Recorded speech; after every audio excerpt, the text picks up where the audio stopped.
Bonjour tout le monde, ici Madame Gauthier et aujourd'hui je te fais une capsule sur les fractions. Alors les fractions, c'est une notion un peu difficile, mais ça va bien aller, tu vas bien comprendre. Alors on va commencer par expliquer qu'est-ce que c'est une fraction. Alors une fraction, c'est quoi?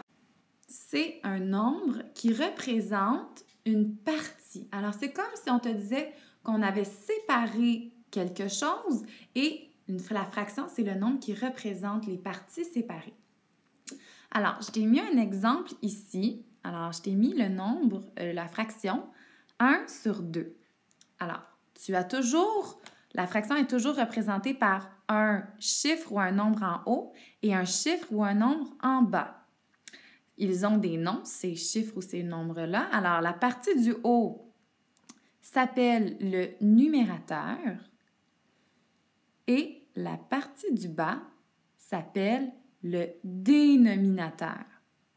Alors, numérateur et dénominateur. Donc, une fois que tu sais ça, il faut que tu saches qu'est-ce que chaque partie représente. Alors, le numérateur, qu'est-ce qu'il représente et le dénominateur, qu'est-ce qu'il représente. Alors, le numérateur, c'est les parties qu'on a utilisées, ou les parties qu'on a données sur le dénominateur, sur le tout. Alors, la partie du haut, le 1, ça représente les parties qu'on utilise sur toutes les parties totales. Là, je sais que ça semble un peu flou. Avec mes exemples, tantôt, tu vas peut-être mieux comprendre. Avant de passer aux exemples, j'aimerais te montrer 3 fractions qui ont des noms particuliers seulement à eux. Alors, le premier, 1 sur 2, c'est ce qu'on vient juste de voir.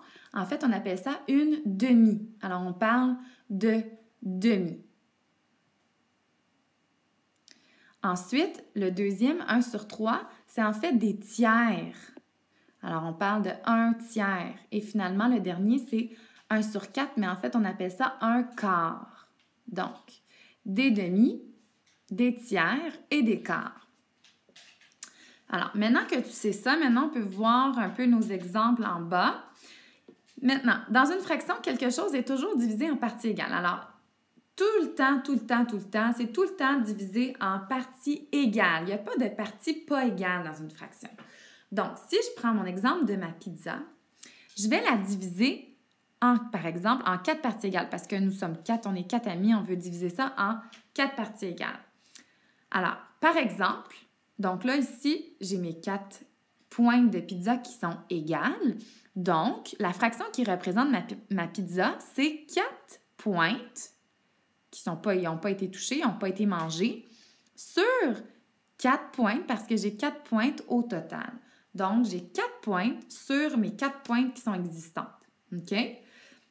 Par contre, si j'ai un ami qui mange ma pizza, ici, ma pointe qui est ici dans le coin, donc celle-ci est partie, et là, je me demande combien il me reste de ma pizza. Alors là, c'est tout simple. Je vais compter les pointes restantes. Il m'en reste 1, 2, 3. Donc 3. Et j'en avais 4 au départ sur 4. Donc, il me reste 3 quarts de ma pizza. 3 sur 4. Si, par exemple, j'ai un autre ami qui s'en vient et qui mange une autre pointe de ma pizza, celle-ci s'en va.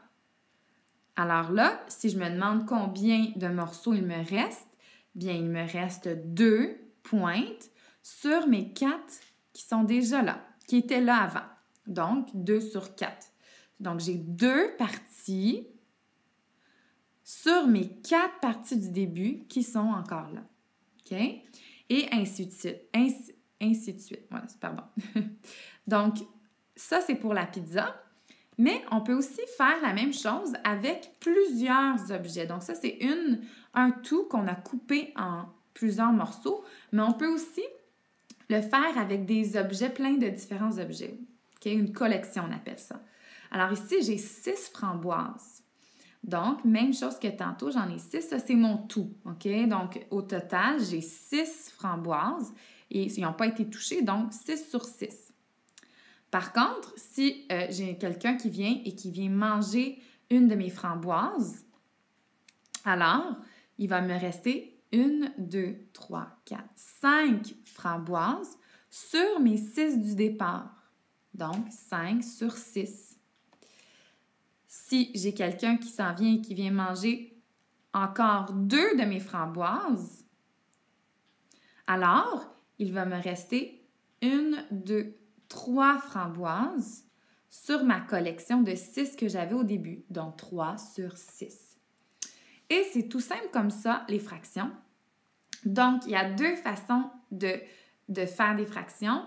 Alors, avec un tout, donc ma pizza qui était un tout qu'on a coupé, OK, ça pourrait être des pizzas, ça pourrait être des tartes, des barres de chocolat, ça pourrait être plein de choses différentes.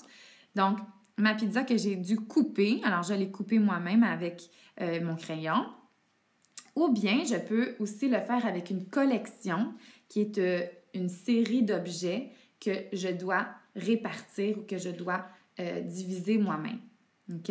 Alors voilà pour ton introduction sur les fractions. J'espère que ça t'a éclairé un peu. Et puis, au fil des semaines, on va approfondir un peu ta notion de fraction et tu vas pouvoir apprendre différentes choses en lien avec cette notion-là. Donc voilà, j'espère que ça t'a aidé et puis on se revoit bientôt. Bye!